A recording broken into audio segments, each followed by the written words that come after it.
10 mereka bersumpah, satu tujuan dan janji setia. Di medan juang, saudara sejiwa, tanpa ragu, tanpa dusta. Kini saat damai terbentang di tanah yang tercinta. Sebagian justru melupakan, demi kursi dan kuasa. Para kombatan yang dulu satu suara, kini terpecah. Saling mencela, saling menjatuhkan, terjebak dalam gelapnya fitnah. Menggenggam jabatan lebih penting dari amanah. Mengkhianati semangat perjuangan yang pernah mereka serapah. Di atas, mereka bermegah dengan baju kekuasaan. Sementara rakyat kecil terpuruk dalam kekosongan. Saudara yang dulu berjuang, kini terpinggirkan, terlupakan. Anak-anak mereka menderita, harapan yang terbenam dalam kepedihan. Janji kesejahteraan menjadi hampa, bagai angin lalu. Hanya cerita masa silam yang tak lagi mereka mau tahu.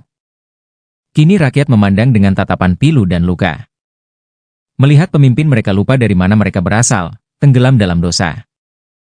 Bila terus begini, sabar kami pun akan teruji. Kami takkan diam saat hak kami tak diperjuangkan lagi.